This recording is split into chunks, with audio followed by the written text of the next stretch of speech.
appalled and riddled with such awful guilt that I'd done that to my children. I was devastated. One of them was orphaned before she could form a single memory of her father.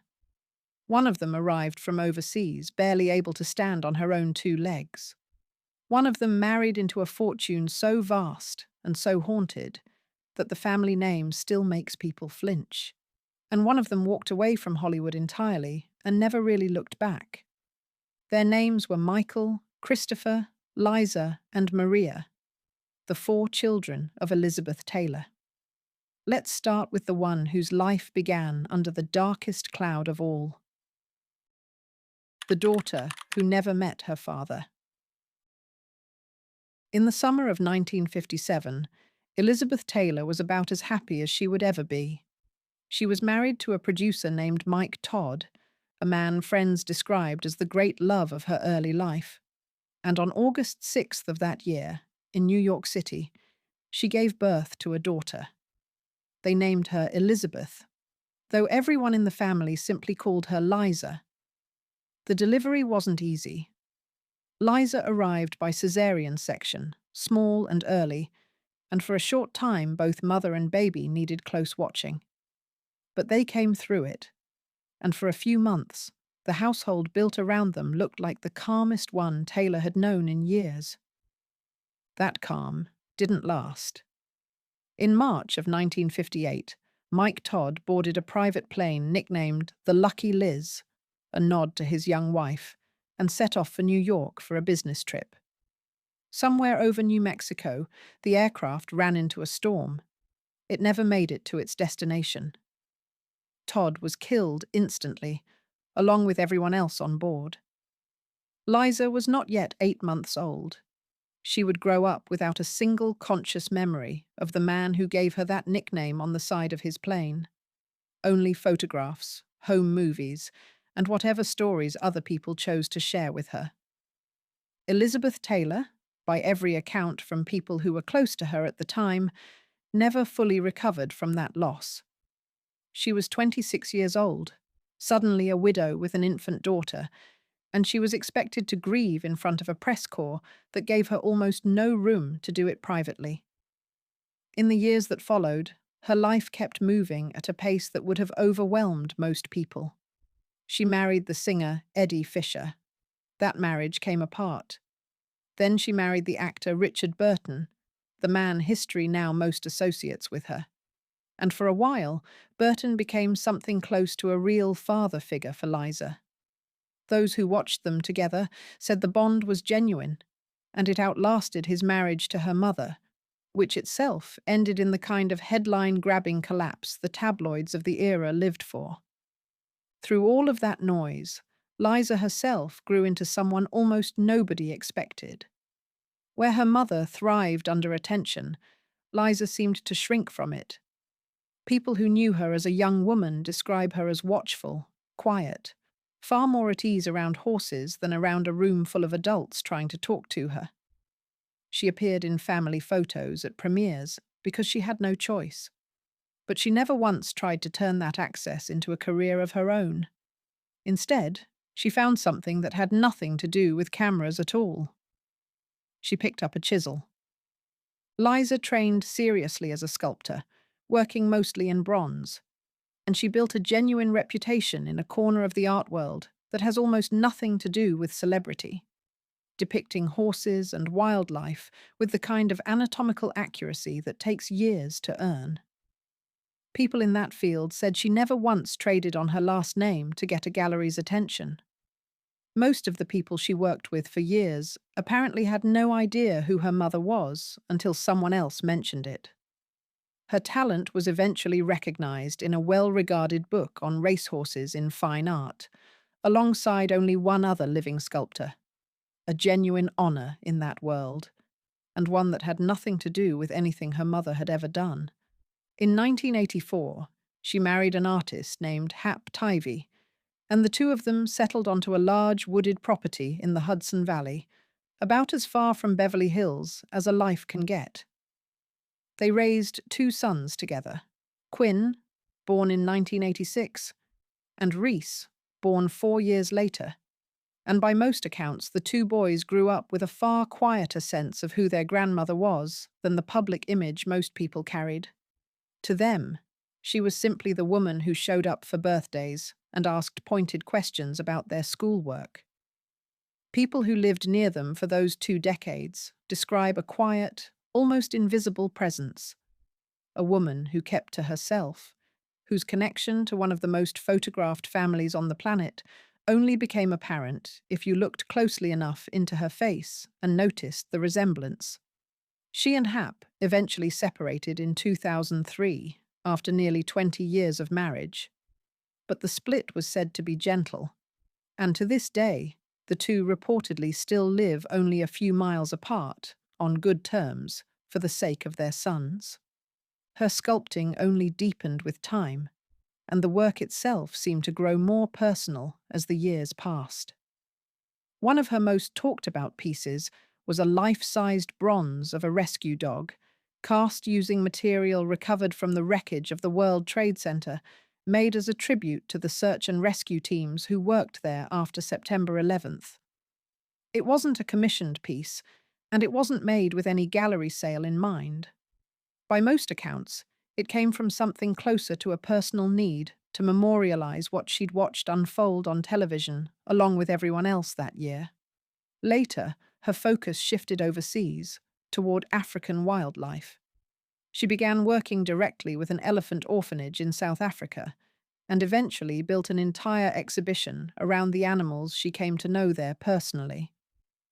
Both of her sons carried a piece of the family's charitable instincts forward in their own ways. One became deeply involved in running the AIDS Foundation their grandmother built, and the other pursued music while serving as an ambassador for that same cause.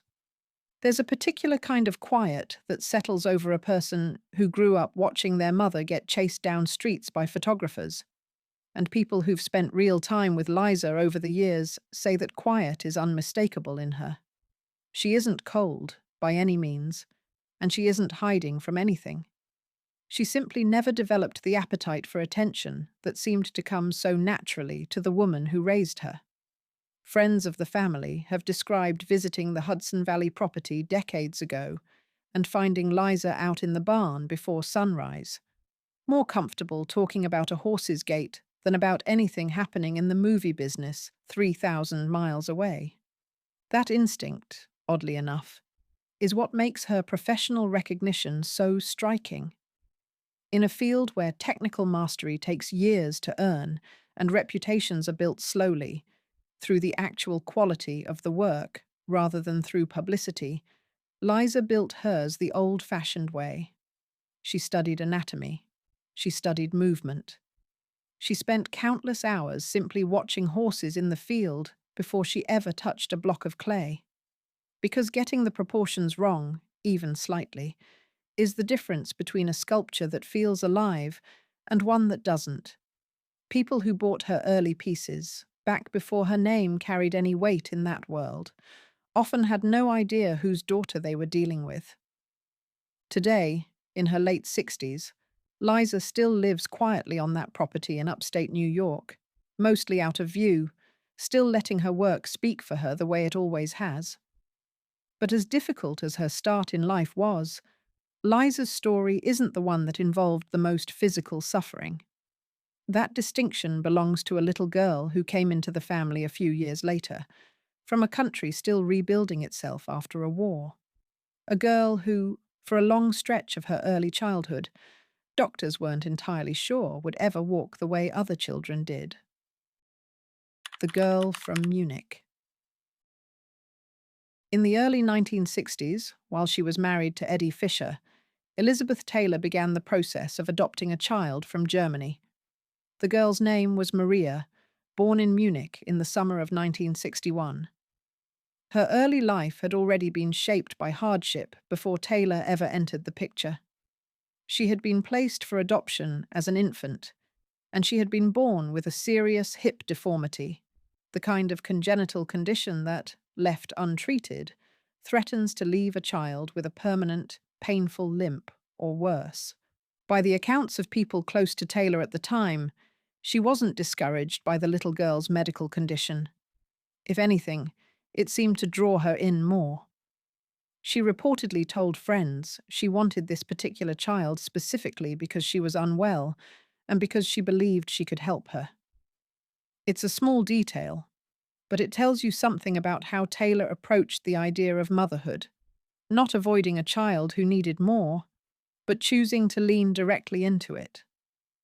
The adoption was still being processed when Taylor's marriage to Fisher fell apart.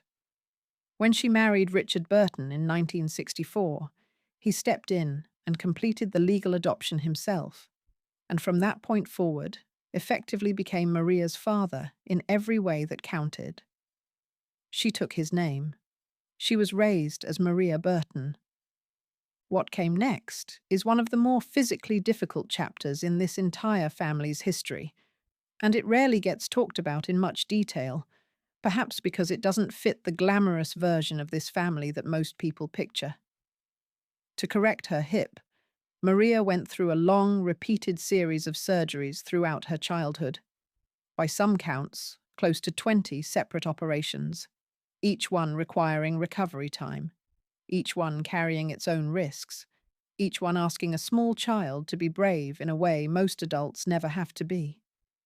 Anyone who has watched a child go through even one major surgery knows how frightening and disruptive that experience can be for a small person. Maria lived through that reality again and again, year after year, all while growing up inside one of the most photographed families on Earth. Picture what her actual childhood looked like, day to day.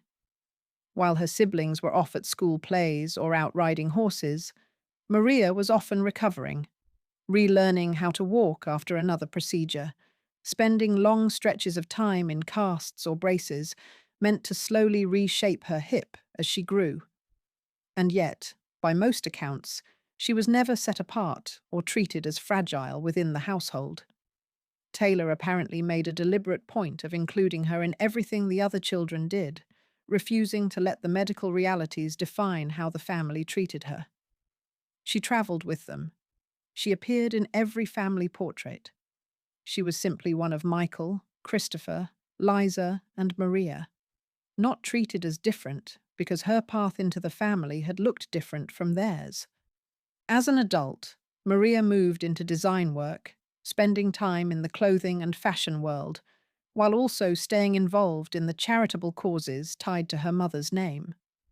Her personal life, though, carried its own share of turbulence. She married a man named Steve Carson, and the couple had a daughter, Elizabeth, who goes by Eliza, born in 1982.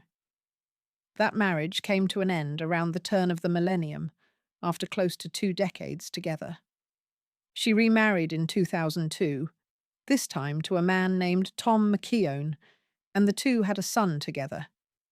But that second marriage also proved difficult, and the couple separated only a few years later, in 2004. Some reporting from that period suggests the split involved real tension, with pointed accusations made afterward about how family resources factored into the disputes. Accusations Maria and her representatives pushed back on at the time. It's the kind of painful, complicated family history that almost never makes it into the polished retrospectives. But it was very real for the people living through it. Think for a moment about what that childhood actually demanded of her.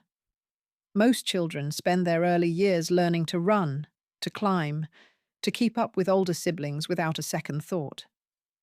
Maria spent hers relearning basic movement again and again, every time a surgeon reset something inside her hip and sent her home in a cast to start the process over. There were stretches where she couldn't join her brothers and sister on family outings simply because her body wasn't ready for it yet. And still, those closest to the family have said she rarely complained and rarely let it define how she saw herself. By the time she reached her teenage years, whatever difficulty remained from those surgeries had mostly faded into the background of an otherwise full and active life. As an adult, Maria pursued a path in design, working in clothing and fashion for a period, all while staying involved in the philanthropic causes tied to her mother's name. She has generally kept her personal life away from public view, choosing not to give the kind of tell-all interviews that might have been available to her given her last name. That instinct toward privacy, in hindsight, seems to run through nearly everything she's chosen since. Today, Maria lives a considerably quieter life in Idaho, largely removed from the entertainment world that shaped so much of her early years. She stays connected to her mother's charitable legacy and, by most accounts, has found a version of stability that took her a long time to reach. It's worth sitting with the full arc of her story for a moment. A girl born into hardship in post-war Germany, adopted into arguably the most famous household on the planet, put through nearly 20 operations just to walk normally, and today, simply a private woman in Idaho, unrecognized by most of the people she passes at the grocery store. If you think her story was the most surprising twist in this family, wait until you hear what happened to Taylor's second son, a man whose marriage would eventually pull this Hollywood family directly into the orbit of one of the most disturbing kidnapping cases of the 20th century. The brother who married into a cursed fortune. Christopher Edward Wilding was born on February 27, 1955, sharing a birthday, strangely enough, with his own mother. He was the younger of Taylor's two sons from her marriage to the British actor Michael Wilding, and like his older brother, he spent part of his childhood on movie sets, almost by default. As a boy, he appeared briefly as an extra in his mother's 1967 film alongside Richard Burton, an experience he later remembered with a bit of amusement. An itchy costume, braces on his teeth, watching his stepfather perform in front of cameras that never seemed to stop rolling. As an adult, Christopher built a steady, unglamorous career behind the camera rather than in front of it, working in sound and assistant directing on a handful of films through the 80s and 90s. It was the kind of job that doesn't generate headlines. Colleagues on those sets reportedly had no idea, at least at first, that the quiet crew member working sound equipment was the son of one of the most famous women alive. By most accounts, that anonymity was exactly what he wanted. But his personal life would end up generating plenty of attention, whether he wanted it or not. In 1981, Christopher married a young woman named Aileen Getty. The name should sound familiar. Aileen was the granddaughter of the oil tycoon J. Paul Getty, who at the time was considered one of the wealthiest private individuals who had ever lived, a man whose personal fortune was frequently compared to the total economic output of entire small nations. The Getty fortune dwarfed even Hollywood royalty, but that wealth came bundled with a level of tragedy that had shocked the entire world less than a decade before Christopher and Aileen ever crossed paths. Aileen's brother, John Paul Getty III, had been taken by kidnappers in Rome back in 1973, when he was only 16. Before the kidnapping, he'd developed a reputation in the press as something of a free spirit, known for his long hair and his rebellious streak. His captors demanded an enormous ransom. His own grandfather, the family patriarch, initially refused to pay a cent, telling reporters that if he paid for one grandchild, he'd have 14 more kidnapped by morning. It's one of the coldest statements in the history of American wealth, and it shocked much of the public at the time. The standoff dragged on for months, with the family patriarch refusing to budge, even as public pressure mounted. Eventually, in a horrifying escalation designed to force the family's hand, the kidnappers caused the teenager serious and lasting physical harm and made sure evidence of it reached an Italian newspaper, along with a chilling note warning that worse would follow if the money didn't come. Only then did the family relent, and negotiations finally moved forward in earnest. A reduced ransom was paid, and the young man was released after roughly 5 months in captivity, found alive on a roadside in southern Italy. He survived, but the experience left a mark on him that never fully healed. Reporters who covered him in later years described someone who had essentially lost the carefree spirit he was known for before the kidnapping, replaced by something far more guarded. In the years that followed, he struggled badly with substance use, and in his mid-20s, he suffered a severe medical crisis that left him with permanent, life-altering disabilities for the rest of his life. His mother would go on to become a well-known philanthropist in her own right, in part as a way of processing everything the family had been through. But the shadow of that kidnapping never fully left the Getty name. That was the family Christopher Wilding married into. He and Aileen reportedly eloped quietly at a small chapel, largely because the idea of a proper high society wedding between two families like theirs felt like more than either of them wanted to take on, given how much attention either name alone was capable of attracting. Aileen carried the weight of her brother's ordeal with her into that marriage. She later said it left her with a lasting suspicion, not of people exactly, but of the wealth itself, and of the sense of protection money was supposed to buy, but clearly hadn't. The couple had 2 sons together. They adopted one first, reportedly during a difficult patch in the marriage, hoping it might bring them closer. Not long after, Aileen became pregnant, and they welcomed a biological son in 1985. For a little while, it looked like the family might be settling into something steady. Then things began to unravel. Aileen went through a genuinely difficult stretch involving substance use and a period of serious depression following the birth of her second son, a period she has since spoken about publicly as one of the lowest points of her life, when she felt disconnected from nearly everyone around her, including her own children. Elizabeth Taylor, worried about her daughter-in-law, reportedly brought her along on a trip to Paris connected to Taylor's earliest work supporting AIDS research, a trip that would turn out to matter far more than anyone involved could have realized at the time. Neither woman could have known, standing in those rooms full of researchers and advocates, that the disease being discussed would soon touch their own family directly. And then came the discovery that ended the marriage entirely, and that would go on, in a strange and unexpected way, to shape one of the most important chapters of Elizabeth Taylor's own life. In the mid-1980s, Aileen learned she had contracted HIV. At first, she told people close to her that the likely source was a blood transfusion, a common and far less stigmatized explanation to give at the time. It was only years later, once she felt safe and supported enough to be fully honest, that she opened up about the real circumstances, that she had contracted it during an especially painful period in her marriage, at a time when she and Christopher were both struggling and the relationship had already begun to come apart.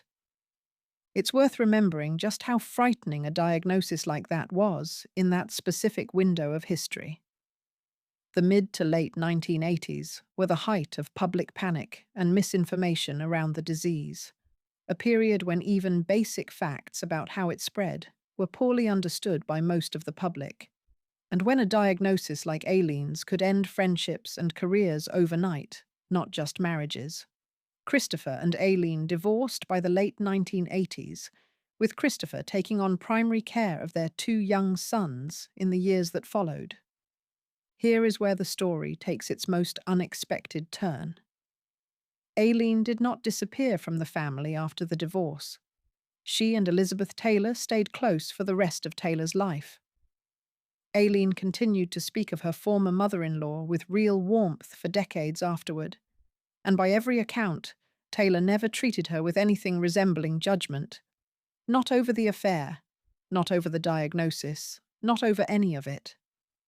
Many people close to the family have said that watching her former daughter-in-law go through that experience up close played a real part in pulling Elizabeth Taylor into AIDS activism at a moment when the cause carried enormous stigma and almost no major public figures wanted anything to do with it. Taylor became one of the earliest and most visible celebrity advocates for HIV and AIDS research anywhere in the world, eventually founding her own foundation dedicated entirely to the cause. a foundation several of her own grandchildren are still connected to today. Aileen, for her part, became a long-term survivor and built a genuine second career around advocacy, founding organizations focused on housing and supporting people affected by the disease.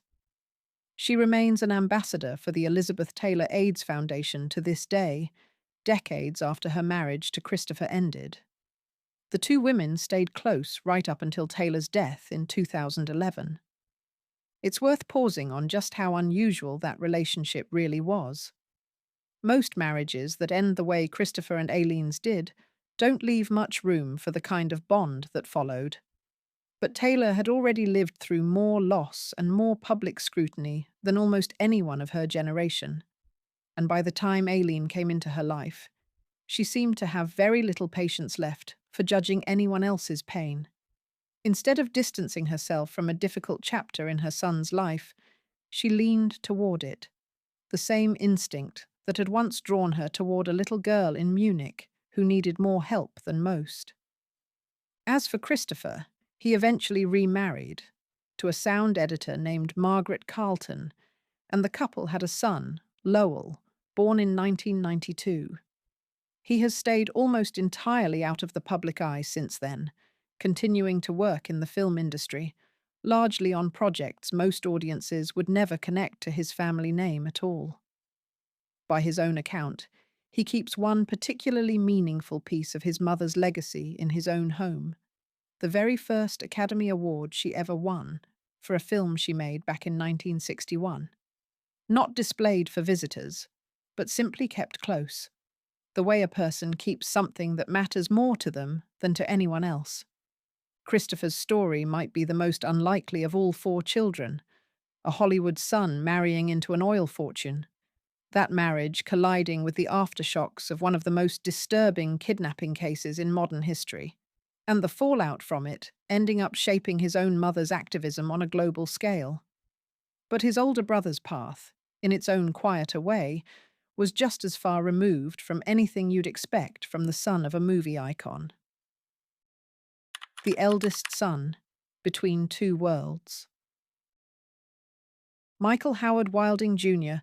was Elizabeth Taylor's firstborn, arriving in Santa Monica in January of 1953, the son of Taylor and her second husband, the British actor Michael Wilding. As the oldest of the four children, Michael occupied a strange position in the family, old enough to remember a version of his mother before superstardom had fully swallowed her whole life, but still young enough to grow up almost entirely inside the chaos of it. Like his younger brother, Michael made a brief childhood appearance on screen, showing up as an extra in that same 1967 film alongside his stepfather, Richard Burton. Years later, he pursued acting far more seriously than any of his siblings ever did, landing recurring roles on a couple of well-known daytime soap operas through the mid to late 1980s. He even shared a screen credit with his own mother in a television movie near the end of that decade. For a stretch of years, it genuinely looked like the eldest Wilding son might carve out his own modest corner of the family business. But it was his personal life, far more than his acting resume, that revealed just how far Michael was willing to drift from the world his mother lived in. In 1970, he married a woman named Beth Clutter, and the two had a daughter, Layla. For a stretch of years afterward, Michael lived on a commune, a lifestyle about as far removed from Beverly Hills as it's possible to get for the son of one of the most glamorous women alive. During that same period, he welcomed a second daughter, Naomi, born in 1975, with a partner named Johanna Lykke Dahn. It was an unconventional setup by any measure of the time, and it stood in complete contrast to the image most people probably assumed a child of Elizabeth Taylor's life would look like. Sit with that for a second. The eldest son of one of the wealthiest, most photographed women on the planet, choosing to raise his young daughter on a commune during the 1970s, far away from housekeepers and bodyguards and the kind of household staff he'd grown up around. It's about as complete a rejection of the Hollywood machine as a person could make. And it fits neatly into a decade when plenty of young people from privileged backgrounds were doing something similar, searching for a version of life that felt more honest than the one they'd inherited. And yet, by every account, his mother never held it against him. She stayed present in his life and in the lives of his children, all the way through that unconventional stretch, visiting when she could, and never once suggesting he owed her a more conventional path. Michael's path eventually settled down. In 1982, he married Brooke Palance, an actress and the daughter of the Oscar-winning actor Jack Palance, and the two had a son, Tarquin, born in 1989. By most accounts, Taylor spent real time with all three of her eldest son's children over the years, splitting holidays between them and his siblings' families whenever her schedule allowed, and they later described their grandmother as a genuinely commanding presence, someone who filled a room without ever seeming to try. At some point, Michael stepped away from acting almost entirely and reinvented himself once again. In 1991, he moved to Santa Fe, New Mexico, and began working as a stone sculptor, a discipline about as far removed from a Hollywood soundstage as it gets. He has described the process as something closer to a conversation with the material itself, carving slow, flowing shapes out of marble and limestone, drawing inspiration from the desert landscape around him. He's said he's drawn to the forms that occur naturally when earth, wind, and water are left alone to shape something over long stretches of time, patiently, without forcing it. It's a discipline that leaves very little room for shortcuts. A single piece can take months, and there's no undoing a wrong cut once the stone is gone, which, by his own account, is part of what drew him to it in the first place. A kind of permanence and consequence that acting, with its retakes and edited scenes, never really offered him. There's something almost poetic about the eldest son of the most photographed woman of the 20th century, choosing a craft that offers absolutely none of the instant visibility that came so naturally to his mother. A film reaches an audience the moment it's released. A television appearance is seen the same night it airs. A stone sculpture, by contrast, takes months of patient, physical work, chipping away at something far larger than the finished piece, with no guarantee anyone outside a handful of gallery visitors will ever see it up close. That slowness seems to be exactly what drew him to it. That career is still active today. Michael continues to show his work through galleries in both Santa Fe and Los Angeles, and his sculptures have appeared in exhibitions as recently as this year. Now, in his early 70s, he remains one of the more publicly visible of Taylor's 4 children, at least within the art world, even though he's kept a low profile in the entertainment press for decades. All 3 of his children eventually became involved with the Elizabeth Taylor AIDS Foundation, continuing the philanthropic thread their grandmother started back in 1991. One of them has spoken publicly about the effect their grandmother had on everyone around her, describing a sense of pride simply from being connected to a woman she saw as a genuine leader, not just a famous face.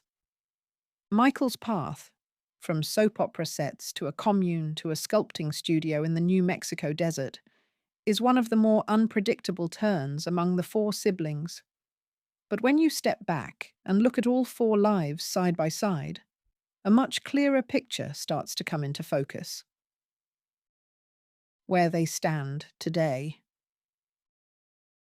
More than a decade after Elizabeth Taylor's death in March of 2011, at the age of 79, all 4 of her children remain connected to one another and to the legacy she left behind, even as each of them built adult lives largely outside the spotlight that defined every single day of hers.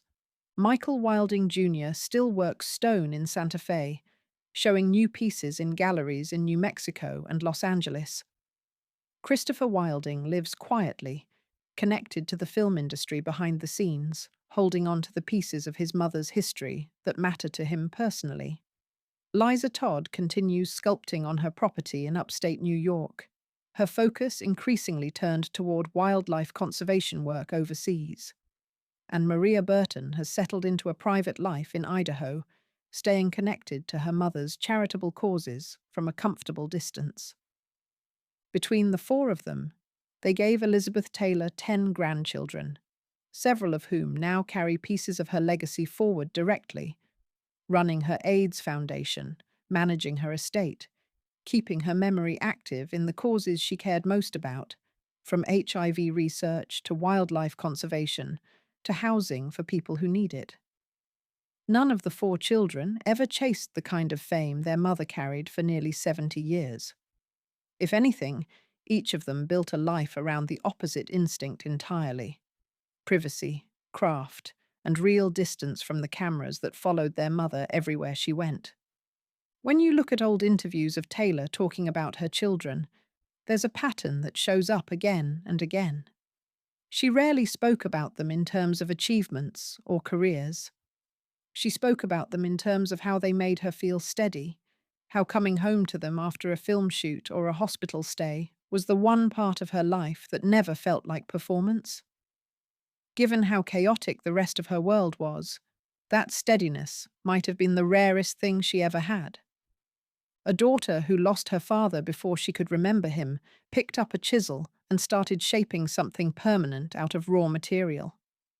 A daughter who arrived from hardship overseas and endured nearly 20 surgeries built a quiet family life far from any spotlight at all. A son who once lived on a commune eventually settled into a discipline built entirely around patience and slow removal, carving stone in the middle of the desert. And a son whose marriage collided with tragedy on a scale most families never come close to experiencing, chose to keep one small, meaningful object from his mother's career close to him, rather than the fame that came with it. It's tempting, looking back at old footage of Elizabeth Taylor arriving at some premiere in the 60s or 70s, jewelry catching the flashbulbs, to imagine that everything in her world moved at that same glamorous pace. But somewhere behind that image, 4 children were doing homework, getting into arguments with each other, healing from surgeries, and quietly deciding, each in their own time, exactly how much of that world they wanted to carry forward into their own lives. Not much of it, as it turned out. And maybe, given everything they each went through to get there, that was always the plan. A slow, deliberate walk away from the noise, towards something quieter and entirely their own. Elizabeth Taylor spent her entire career in front of more cameras than almost anyone in the history of American entertainment. Her 4 children spent their adult lives, for the most part, quietly and deliberately staying out of the frame. Given everything each of them lived through to get there, it's hard not to see that as a legacy all its own, maybe even the most meaningful one she left behind. If you enjoyed this video, please like and subscribe to our channel so you never miss out on more fascinating stories.